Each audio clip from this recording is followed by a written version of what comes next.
First of all, I'm sorry to hear this story. And it makes me think of the last days of my father's struggle with cancer. And we were able to make him comfortable in those last days. But often, Hey everybody. individuals face excruciating choices. I know. And this is a good Oh, example of where I don't hey, how you believe that my doing? interpretation of my religion ought to be imposed Checking out on anybody. the town That's hall. a personal approach. I believe that we need to look It's at Pete, the laws of this country and Mayor examine Pete.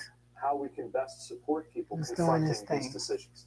There's no easy answers. Look at my hair, It y'all. is a Oh my conversation goodness, to look at have, all but this. I believe Twisties, naturally we twisties, need to twisties, assess twisties, whether, knowing what twisties, we now know twisties. Look at all that. about Look at that. pain, about the I'm management preparing of myself for an tomorrow. I epidemic, have a whether we've got it test. right or I whether have there a are road test more to do. steps we can take to make sure that as people are in their last days, that they are able Whatever, to pass away switching in over. dignity Just and in doing, as little pain as possible. trying to get things together All for right. me. Next But question here we I go. have is from Yvonne Lucas, student here at St. Anselm, who says she is undecided. Yvonne, what's your question?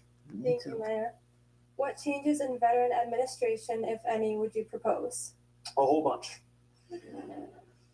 So it begins with the idea that the relationship that this country has with veterans, the things that we do in the VA and beyond the VA to support veterans, it's not about doing anybody a favor. It's about keeping a promise. When somebody puts up their right hand and writes a blank check to the United States of America, they are making an open-ended promise to our country. The country in return makes a promise that's supposed to last not just throughout their time in uniform, but for the rest of your life. And we are falling down on that promise in far too many ways. Part of the problem is the bureaucracy of the VA. There are wonderful public servants taking care of veterans in the They VA, jacked but my there are not enough father of them. The up. process is so bureaucratic and the pay is not always competitive, such that there are thousands of vacancies for critically needed positions, both in the clinical side and in the running of these facilities. We also need to make sure more people get access and enrolled in the VA. It is shocking how many people have earned VA care, but have not actually been brought onto the system. We've got to fix mental health in the VA and make sure that we are better supporting veterans in mental health struggles, including some who are ineligible for care because they were discharged because of an issue that we would now know is service connected, related to something like post-traumatic stress that just didn't have a name for previous generations of veterans. We got to do a better job on all of these fronts. And part of what I will do in the White House is make sure that we're doing a better job of coordinating between the Pentagon and the VA when it comes to medical information, because a lot of those systems don't even talk to each other. And so the way to fix that, I think, is for the person in charge of that coordination to be seated in the White House, because that's a great way to get your calls returned when you're dealing with any federal agency. And we've got to break those silos down. What is another idea in terms of things that people have heard about commonly with the VA that you think needs to be addressed in a way that hasn't been done to date? Well, again, part of it is on the technology side, part of it is on the care side, part of it is realizing that actually a lot of veterans get their care outside of the VA. And it's one of the many reasons why we need to make sure that we deliver Medicare for all who want it, so that everyone has a quality coverage option. And we've got to support veterans not only in terms of the care they receive, but empowering them to contribute more. I think it's frustrating for a lot of veterans to feel like being talked about sometimes as a problem to be taken care of, instead of as an incredible resource to be competed over because of how much veterans can bring to our communities, but aren't always seen that way when they come off of active duty. And when I think about the people I serve with, I'm thinking about my right-hand man in Afghanistan, a gunny sergeant, about to retire at the ripe old age of 40 or so. And he and Mrs. Gunny and their 4 kids are going to be deciding what to do next and where to set up in communities somewhere. I want to support communities welcoming military families, those retiring, those coming off active duty, and let them know how they can integrate in the community. And anybody is an expert on that and can volunteer to help connect people up. It's why we piloted in South Bend an effort called Veterans Community Connections, to try to create ways beyond just the system, the brochures, the websites, the benefits, just make sure our communities do a better job of finding a way to go beyond thank you for your service and truly extend that hand to a lot of people who are disoriented by leaving the sense of community and identity and purpose that you have when you're on active duty and making sure that we better integrate them into the civilian world. You know, remember how quick you were when the president referred to traumatic brain injuries as headaches, to correct that, because it was obviously personal for you that you knew people who had gone through that type of injury because of your service. What do you think your time in the service gives you that you just don't have if you haven't been there, as many of your other competitors? It's that the gravity of the decision to ask somebody to go into a war zone isn't theoretical, it's personal.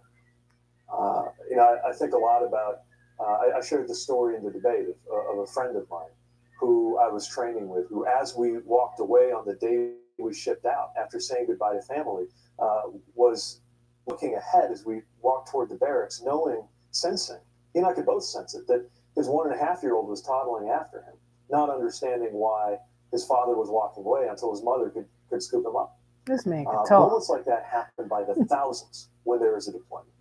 And our troops will do whatever is required of them. I had a chance encounter a few weeks ago with somebody I served with who I hadn't seen since she was injured in an insider attack when we were both deployed, and ran into her just by chance at the airport and asked her how she was doing. And she was wearing a Wounded Warrior Project t-shirt that said "Some Assembly Required." And when I asked her how she was, she lifted up her knee and tapped on her leg, the prosthetic, or the part where they couldn't save her leg.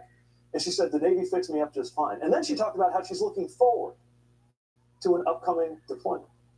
People who put on the uniform will do whatever this country requires of them. And when you have seen what people give, then you never think of those decisions the same way that are made in the Oval Office and in the decision room. And our troops and their Yeah, I families noticed you. Hi. who understands what is at stake when those Hi, decisions are made. Grandma. You know, when you enlisted, you had such a host of choices. You were mayor at the time, ridiculous Like my resume. hair. You decide Twisty, to go into the service. twisty. Why? All these twisties. Well, there was a family tradition, for one thing. And I'd always kind of thought about serving. And actually, the experience that put me over the top was when I was a campaign volunteer. I took a few days off work to go knock on doors for Barack Obama in the Iowa caucus, the days leading up to the Iowa caucuses. And I was sent to some of the lowest income counties in Iowa and noticed the remarkably high proportion of those communities. The people I met right and left felt like their whole young generation was getting ready to serve. And I could count on one hand the number of people I knew at Harvard who had gone into uniform. And I began to wonder if maybe by not having served, I was part of a problem. Because the original tradition of the military was that it was a place where people of every different background met and interacted. And it seemed like that was fading away. And I realized that I had to make myself useful too. And in doing that, part of what I gained was the opportunity to serve with and under people who were so different. And when somebody got in my vehicle, when we had to go outside the wire for a job in Afghanistan, they did not care if I was a Democrat or Republican. They did not care if I was going home to a girlfriend or a boyfriend. They did not care what country my dad immigrated from. They just care if I knew how to do my job. And it was the same both ways. And learning how to trust your life to people who are radically different from you in terms of their background, racially, regionally, definitely politically, is an experience that I think more of us need. I'm not saying military service is for everybody, but one of the reasons I believe we ought to create 1 million paid voluntary national service opportunities a year is that we, just in general, as a country, need more shared experiences that give us that touchstone, that break us out of those silos that we're in, those bubbles that we can get into as Americans, and remind us of how to learn to trust and get to know one another. All right, let's get a question here. We have That's Sarah a good Mix, one. middle school teacher from Candia. She's currently undecided. Yes. Thank you. There's a Welcome, long Mayor. one How are here. you going to help an educator such as myself, who has to spend my own money to buy supplies for my classroom and beg for them on crowdfunding sites since my district doesn't have the money to supply what I need? Well, first of all, again, thank you for your commitment to your classroom. And you should have a little more support. In fact, a lot more support. I agree. I would argue that if we could honor our teachers a little more like we do our soldiers and pay our teachers a little more like we do our doctors, this entire country would be a better place. Hello.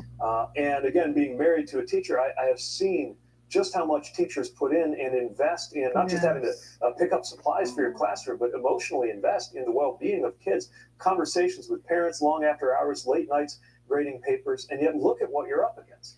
Not being compensated the way most professions that require that much education and skill are. Often having the profession almost feel like it's being automated by an over-reliance on standardized testing. Expecting teachers to handle mental health issues without being given the resources to support students who have those challenges. And now, with school safety an issue, there are some who expect teachers to suddenly convert into a highly trained armed guard if there's a threat to the school. We are asking way too much of teachers and not supporting you enough. And so what we've got to do is make sure, yes, first of all, that more resources are going into public education. Means making sure that we massively expand the funding for Title I, because in particular, I'm concerned about those districts and schools where the students are most in need. And a lot of that needs to go to the compensation of teachers, because for the first time, I think ever, a majority of teachers say that they would hesitate to recommend to their own kids to follow them into the profession. And I'm not just talking about classroom teachers, but supporting everyone in the profession, paraprofessionals and others who are educating our kids. Come on what could be more now. important than making sure that we support Thank the you. next generation? Thank you for And this is not just about making sure we prepare kids for an economy that's changing quickly. It's part of why we need such robust investment in public education. But we're not just educating future workers. Boy, We're educating future citizens. That's why things like civics education and arts and humanities education are not a luxury. They are a necessity. The time has come for us to stand up and support public education in this country. And yes, that begins with having a Secretary of Education who believes in public education and supports the profession.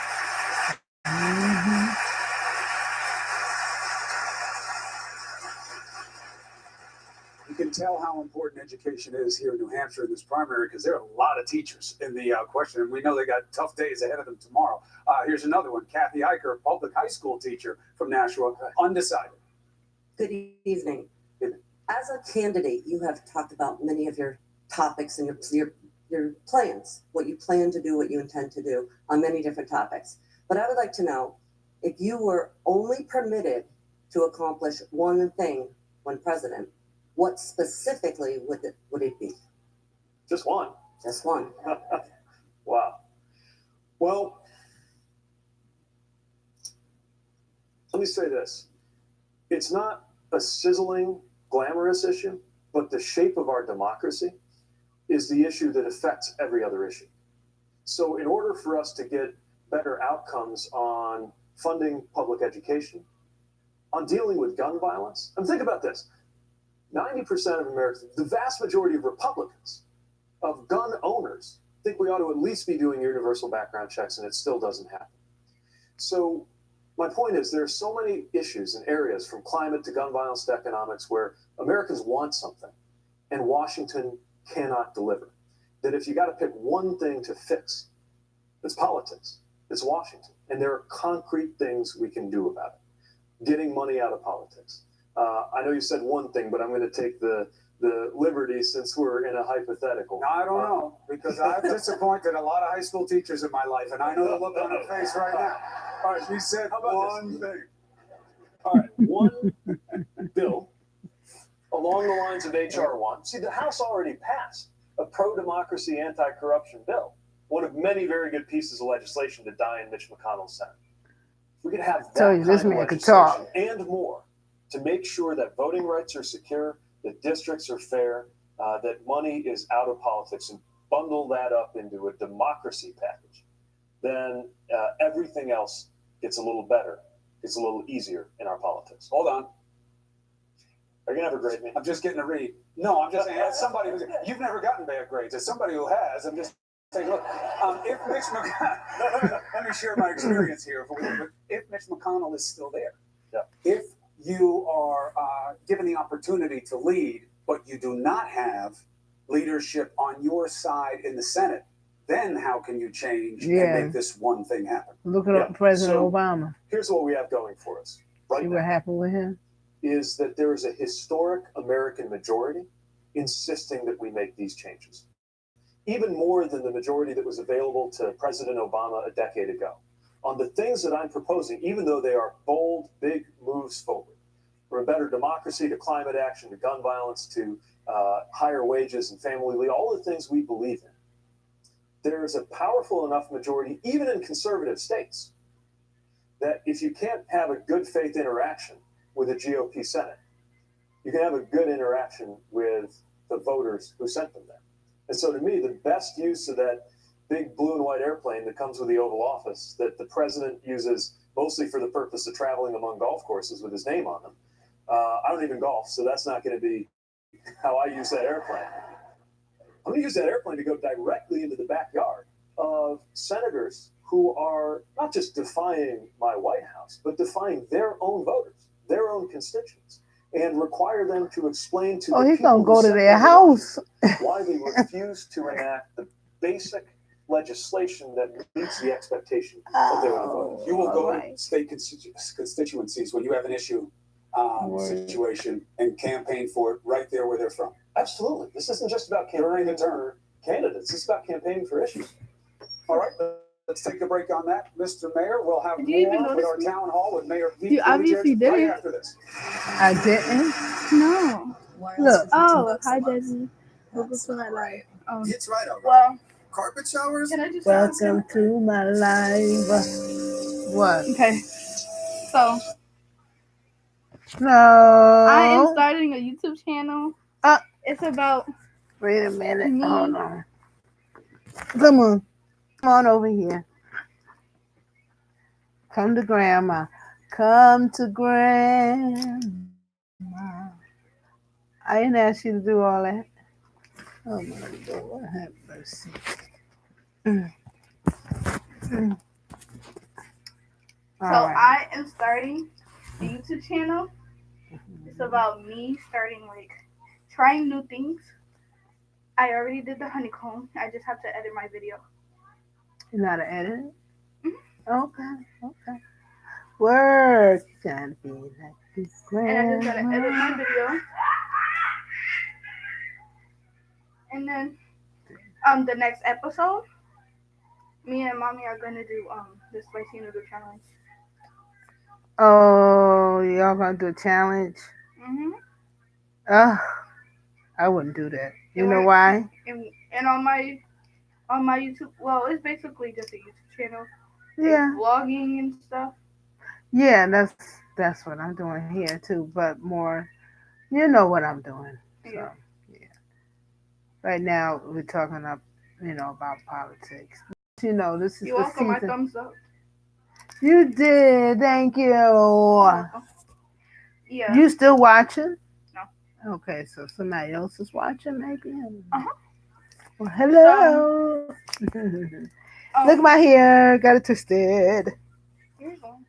Huh? Yours one. Yeah, I know, but I mean, I'm not taking my twisties out until tomorrow. You know, when I go to do the test. Hi, Blackie. Test about what? My road test, driving. Oh, Again, I gotta get my license again. So, okay. yep, we're But in the yeah. United States. That's what I'm doing. Okay. So, I will. I will support. Absolutely. Okay. I'm just trying to give myself a shout out. And on my video, it's like vlogging and pranks out and challenges. Oh no, you okay? Yeah, fine. Yeah, it's like vlogging, pranks, and challenges and stuff. Mm-hmm. It's like, yeah, a YouTube channel. You gonna do some. You're very creative, artsy and Yep. stuff.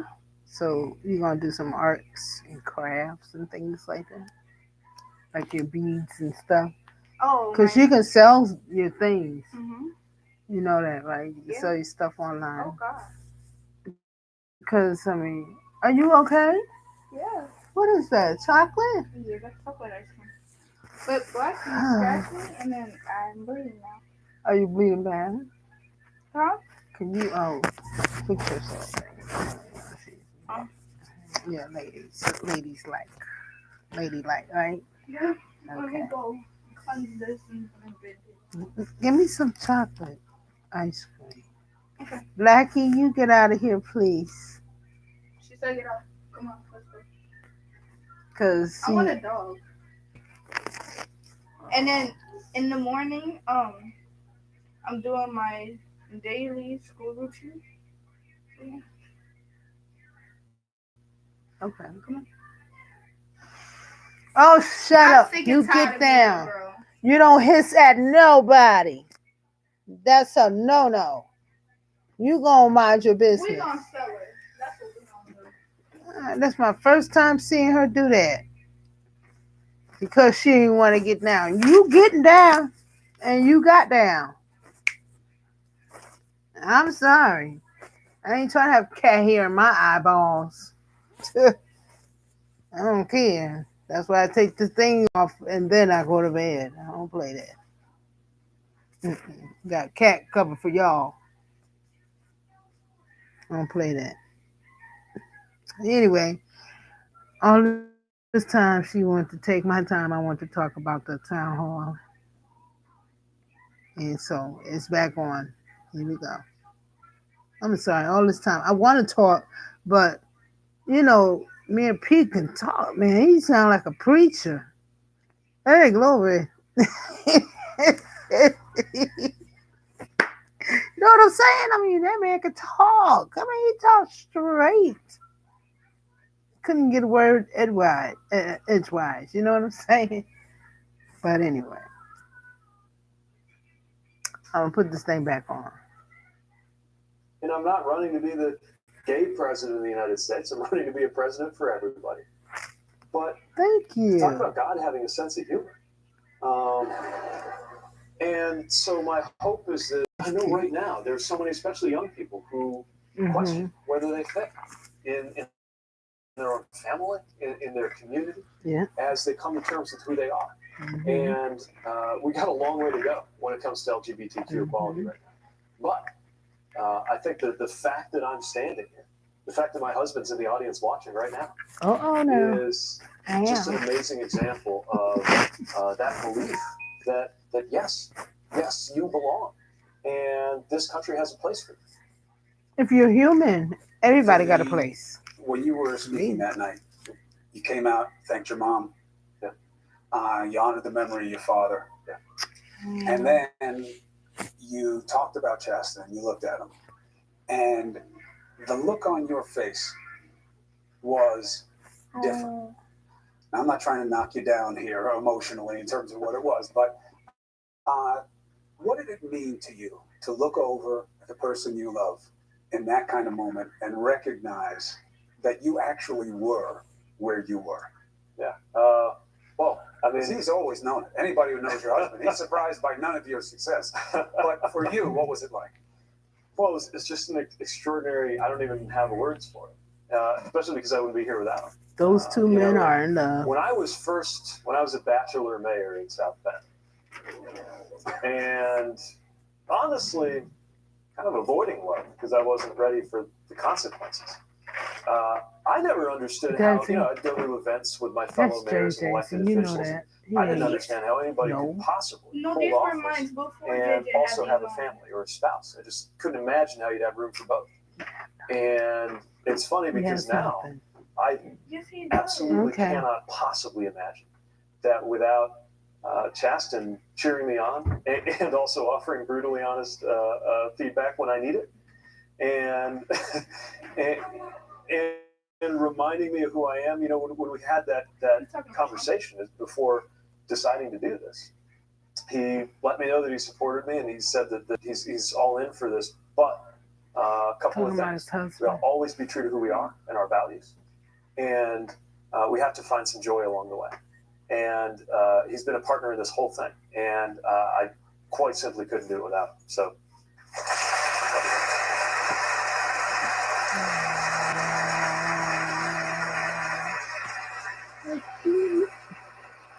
Are you gay?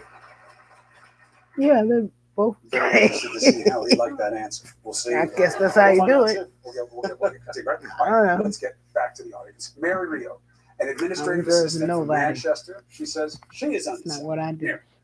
Hi there, welcome back to St. Anselm College. Thank you. Here's my question. How do we create a world where we return to caring for our fellow humans? We have kids in cages, separated from their families as they flee violence and unspeakable horrors in their homelands. Kids in cages, seriously, absolutely blows my mind. If we all can't recognize and correct such obvious wrongdoing, how do we find ways to come together and compromise on issues that aren't so blatantly black and white? I know. RBHR. It's a moral change in the country, some of the things that are going on. And Kids in Cages is just one example, one of the most excruciating examples to think about. And again, for a president to thump his chest at a prayer breakfast, Okay, when he's just move your responsible face. for that going on, I got to ask myself the question, what does God think of that? Mm. I imagine God thinks that's pretty messed up. And we all have to Stop taking recognize so that many of political those things. It's choices not for are you to play moral with. choices too. Okay? Thank you. That no one can defend harming children, which, as a matter of policy, is this should go without saying, but I better make sure that I've said it. There will not be family separation. There will not be this treatment of children. And when I'm president, there will be no such thing as a for-profit detention facility for children. Thank you, God. Yes. Beautiful. But I think what you're asking about is something. Shut it down. What you're asking about is how we treat one another and whether we are prepared to see one another as human beings. I think all of the most evil things that happen in the world come from moments where a human being considers another human being and sees something other than humanity. Mm. And that's part of what the highest office in the land is responsible for shaping, is the way we look at and treat each other, especially those who are different, racially different, ethnically different, politically different for that matter, and see in one another the humanity that requires of us some level of compassion, not about having to agree, but about having to see that humanity.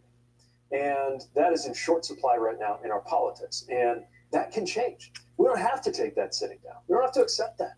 I We can ain't either. deliver a different and better kind of politics. And part of why my campaign is calling out not only to fellow Democrats who are most likely to agree with me on specific policy concerns, but independents and an awful lot of what I like to call future former Republicans who won't agree with me on every issue, but can agree on this, that there's no way we can look children in the eye right now and explain what is going on in this country morally, and that we have to do better. Yes. Let's You really take a have different to. take on this issue because you're at St. God. Anselm, and this is the home of Catholic Catechism and the understanding of one of the greatest theologians that we've slow with ever some had about things. faith is understanding and understanding the collective responsibility. So Right. let's say you're not here and you're out there on the hustings and somebody says, but they broke the law and we don't have room. Because the president isn't just interested in illegal immigration, he's interested in reducing legal immigration. Whether the administration wants to own that or not, it's clear in their policies. That's right. And they say, but there are too many. And my own family is suffering. And they came illegally. And you have to uphold the law. How do you speak to those people about this? Well, this has to be a country that manages things like immigration in a way that aligns with our values and our laws. Right. Part of it is that we need to update our laws, which haven't been changed since the 1980s, and have made it impossible for us to manage immigration in a common sense way. But part of it also is recognizing that immigration is part of the lifeblood of this country. Mm-hmm. And when I think about the city that I served as mayor for 2 terms, we're not full. We lost tens of thousands of people after the factories closed. We need more people. And there are so many communities that I go to, especially in rural areas, that don't just have a job growth challenge, they have a population growth challenge. It's why part of what I've proposed is what we call community renewal visas as part of my vision for how we increase the economic prospects of rural areas is that if an area that's hurting for population wants to welcome more, and many do, even more conservative areas, that they can apply for an allotment of community renewal visas that fast track folks who are new to America and will commit to living in those communities. Bye. We need to lift up the role of immigration as an engine for our economy, development of our community, and not What's just pay that? lip Is that service to legal plastic? immigration, which is what this administration